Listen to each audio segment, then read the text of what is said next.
Кайырлуу күн. Бүгүнкү коомдук тыңдоого катышуучулар. Бүгүнкү коомдук тыңдоодун такырыбы Казакгаз аймак акционерлик коому Актөбе өндүрүстүк филиалы және де экинчи жоба автоматтандырылган газ таратуу станциясы 300 такырыбы осы. Ашык жиналыштар аркылуу коомдук тыңдоолор өткөзүү регламенти. Коомдук тыңдоого катышуучуларды тиркөө, коомдук тыңдоодун ачылуы, төрага сайлоо, катчы сайлоо. Регламент боюнча баяндамашынын сөз сүйлөө узактыгы 10 минут. Баяндамадан соң сурак жооп, эскертүүлөр менен ұсыныстар тыңдалады. Коомдук тыңдоолорду корутундулады. Төрага ретинде мен өзүм Досманова Жакаева Айгерим Нуртаевна, Алматы ауданы боюнча тургун үй коммуналдык шаруашылыгынын бас маманымын. Хатчы ретинде Казакгаз аймак Актөбе өндүрүстүк филиалынын техник маманы Кемалова Лязатты сунамын. Каршылыктарыңыз жок ба? Эгер каршы тарап болмаса, сөз кезеги баяндамашыга берилет. Баяндамашы Алия ИКО жоопкерчилиги шектелүү сериктестигинин жобалоо бөлүмүнүн башчысы инженер-эколог Жумагалиева Марал Булегеновна. Рахмет. Саламатсыздарбы? Казакгаз аймак акционерлик коому Актөбе өндүрүстүк филиалы үчүн және де автоматтандырылган газ таратуу станциясы 300 объектиси боюнча коомдук тыңдоолор. Коомдук тыңдоолорду жүргүзүүдүн негиздери ол Казакстан Республикасынын экологиялык кодекси және де номер 286 жылғы 2021 жылғы 3 тамыздагы коомдук тыңдоолорду өткөзүү ережелерин бекитүү тууралуу буйрук болуп табылады. Казакгаз аймак акционерлик коому Актөбе өндүрүстүк филиалынын негизги кызмети товарлык газды таратуу, газ кубурлары аркылуу тасымалдоо, газбен жабдыктоо жүйөлөрүн пайдалануу, Актөбе облусунун тутунуучуларына товарлык газды өткөзүү. Осы уруксат этилетін шығарындылар нормативі жобасында Актөбе қаласы Алматы ауданы 312-64 дивизиясы 22 үй мекен-жайы бойынша орналасқан Казакгаз аймақ акционерлік қоғамы Ақтөбе өндірістік филиалының алаңдарынан атмосфералық ауаның зиянды шығарындылармен ластану деңгейін бағалау, сондай-ақ 10 жылға арналған рұқсат етілетін шығарындылар нормативі бойынша ұсыныстар қамтылған. Бүгінгі таңда Алға, Комсомол, Қандағаш, Алтынды, Ойыл және де Ақтөбе 300 автоматтандырылған газ тарату станциялары Казакгаз аймақ акционерлік қоғамы Ақтөбе өндірістік филиалының балансында. Аталған нысандар алдағы уақытта Интергаз Центральная Азия акционерлік қоғамы балансына беріледі деп жоспарлануда, сондықтан да дайындық жұмыстары жүргізілуде, соның ішінде қоршаған ортаға, яғни эмиссияға рұқсат алу құжаттары дайындалуда. Бір минут, қосшайыншы.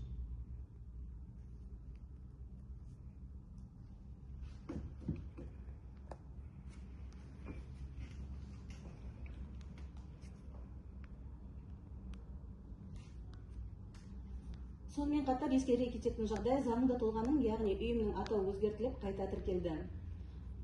Ақтөбе өндірістік филиалы Казакгаз аймақ объектісінің жалпы мекеме бойынша шығарындылардың көзін түгендеу нәтижесінде 388 ластану көзі анықталды.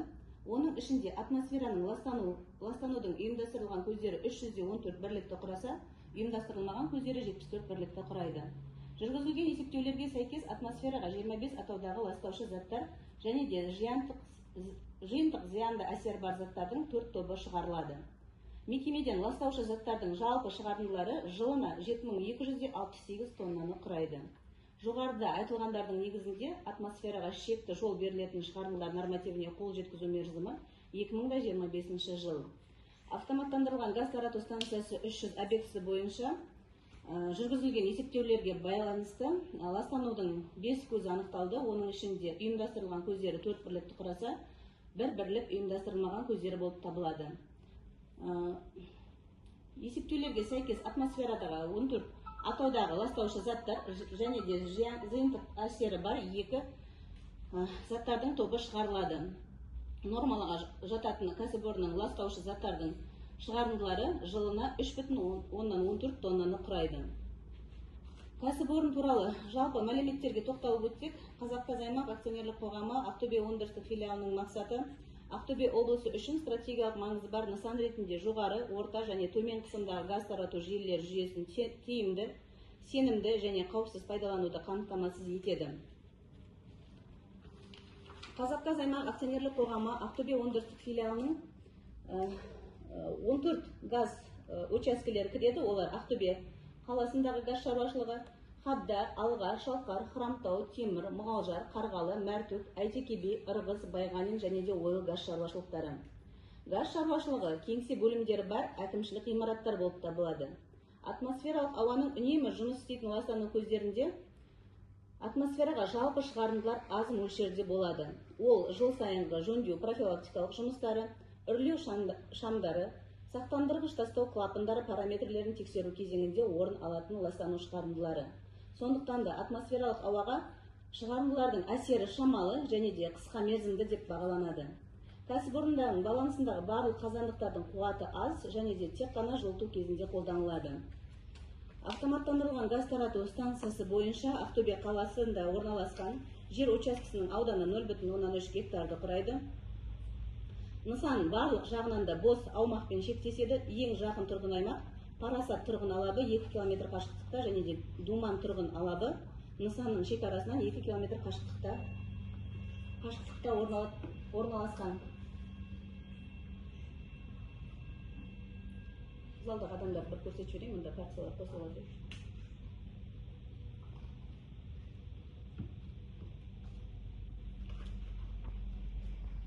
Автоматтандырылған газ тарату станциясы 300 аумағында газ шығын есептеу блогы, редукциялау блогы, газдың жылу тасығыш дайындау блогы, газды иістендіру блогы, жылу алмастыру торабы, газды тазарту торабы, газды есепке алу торабы, қыздыру блогы, ауыстырып қосу блогы, импульстік газ аккумуляторының сыйымдылығы, операторлық қазандық газ ағынды талдау блогы орналасқан. Ақтөбе өндірістік филиалы Қазақгаз аймақ объектісінде түзілетін қалдықтарға тоқтайтын болсақ, олар аралас коммуналдық қалдықтар, есептен шығарылған жабдықтар, дәнекерлеу қалдықтары, құрамында органикалық еріткіштер немесе басқа да қауіпті заттар бар, бояулар мен лактардан қалған қалдықтар, лампалар және құрамында сынабы бар басқа да қалдықтар, мотор, трансмиссия майлары болып табылады. Ал автоматтандырылған газ тарату станциясында пайда болатын қалдықтар ол май сіңген шүберек, аралас коммуналдық қалдықтар, басқа да мотор, трансмиссия майлары, тұзсыздандырылған шламдар, яғни газ конденсаты, құрамында қауіпті заттар бар топырақ пен тастар. Аталған барлық қалдықтар объектілерде 6 айдан мерзімі 6 айдан аспау керек сақталу мерзімі, және де барлық қалдықтар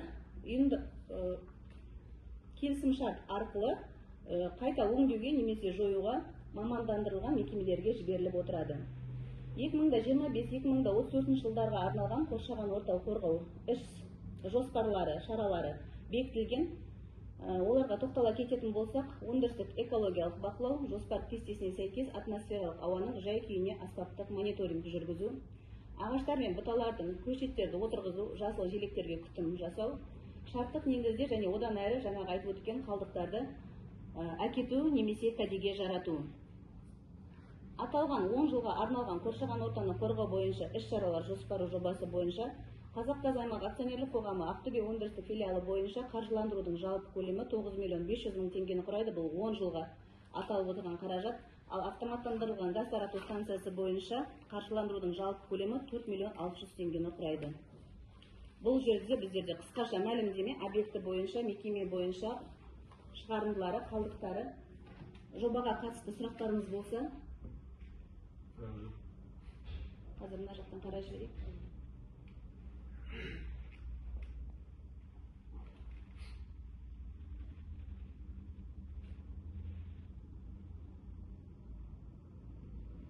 Председатель общественных слушаний кім деп сұрап жатыр, өзіңізді таныстырып өтсеңіз мына жерге видеоға.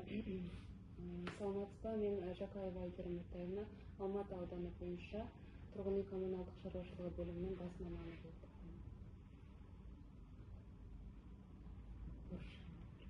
Жоқ, міндетті емес. Тағы да сұрақтарыңыз бар ма? Сіз өзіңізді таныстырмадыңыз, біздерге қосылып отырсыз. Аты жөніңіз, фамилияңыз, қай жерден қосылып отырсыз?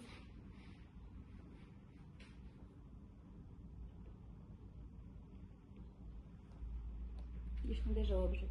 Егерде ешқандай сұрақ жауап ескерту ұсыныстар болмаса, бүгінгі қоғамдық тыңдау жабық деп жарияланады. Хатшы дейсіз ба? Хатшы Кемалова Ләззат. Кемалова Ляззат Қазақгаз аймақ акционерлік қоғамының технолог маманы, техник маманы. Кемалова Ляззат.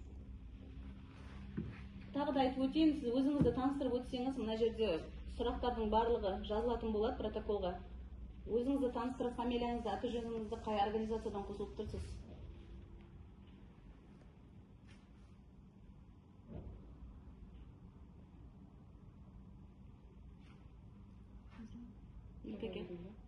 Енді, я даусын қосылып тұрған жоқ, я видео қосылып тұрған жоқ. Сізде залда отырған сұрақ жауап жоқ па? Жауап ескерту жоқ қой. Бүгінгі баяндамаға сұрақ жауап ескертулер болмаса, бүгінгі қоғамдық тыңдауды жабық деп жариялаймын. Рахмет сізге келгеніңізге.